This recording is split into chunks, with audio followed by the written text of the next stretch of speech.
In this video, I'm going to show you how you could build a $34 Subira Tulzidi Caravanner Commander deck. Let's get started. Total cost of this deck was just under $34 as of the day of recording. Do note that prices fluctuate, so they may be above or below where you see them listed at in this video. Also, this deck is 1DH legal, meaning all the cards in the deck are $1 or under, with the exception of the commander, who can be up to $5. So we have Subira, a 3 to cast 2/3 with haste, that has two pretty cool abilities. The first one allows her to make creatures with power 2 or less unblockable, and then the second one allows you to pay 2 and tap her to discard your hand, and then until end of turn, whenever a creature you control with power 2 or less deals combat damage to a player, you get to draw a card. So it gives you kind of a wheel effect.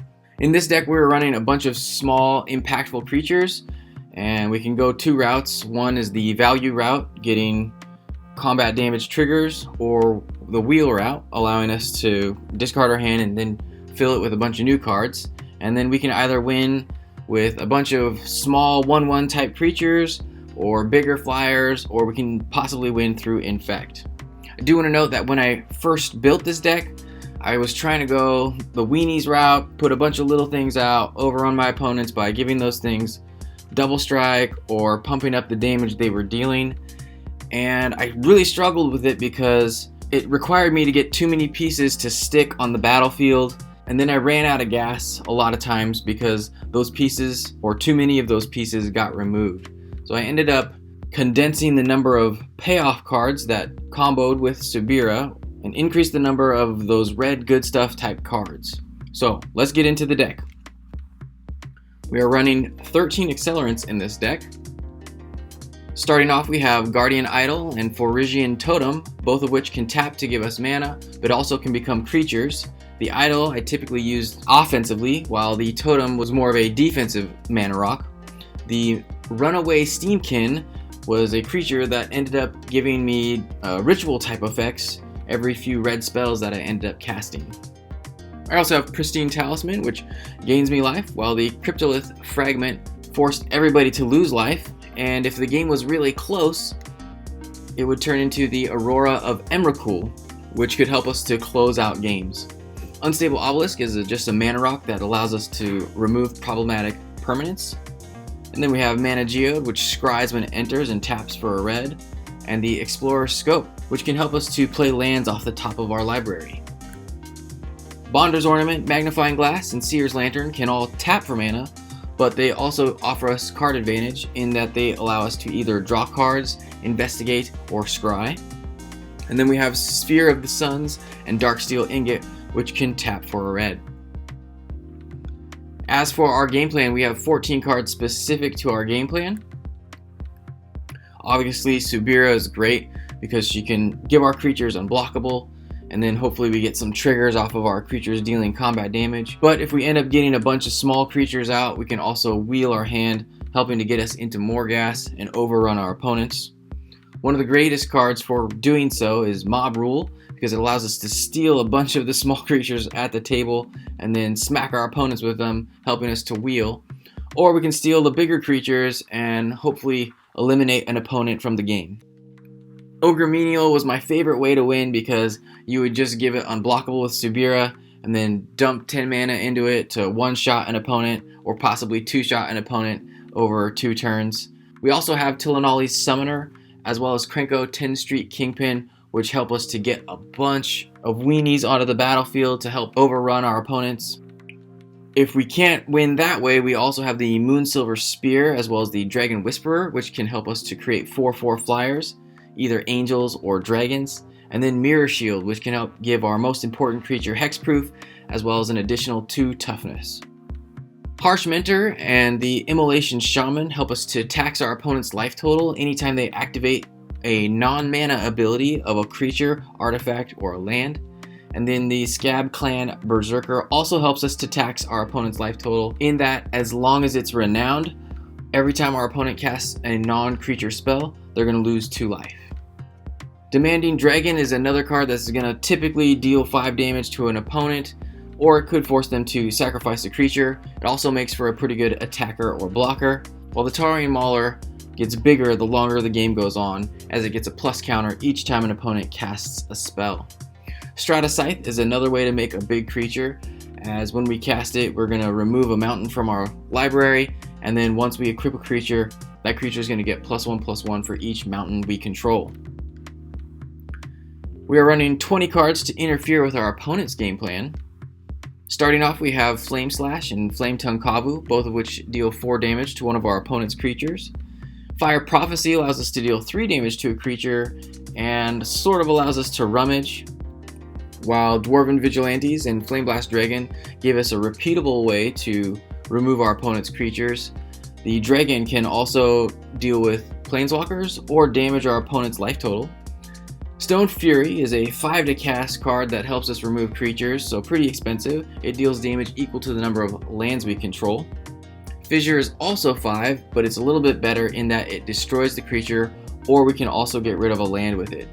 Aki Underminer, we can give unblockable with Subira and force our opponents to sacrifice permanents. And then we have the Horde Smelter Dragon, as well as Goblin Vandal for repeatable artifact removal. And then the Empress Shieldbreaker, which also gives us artifact removal, and a great chump blocker or another creature we can get in with using Subira's unblockable ability.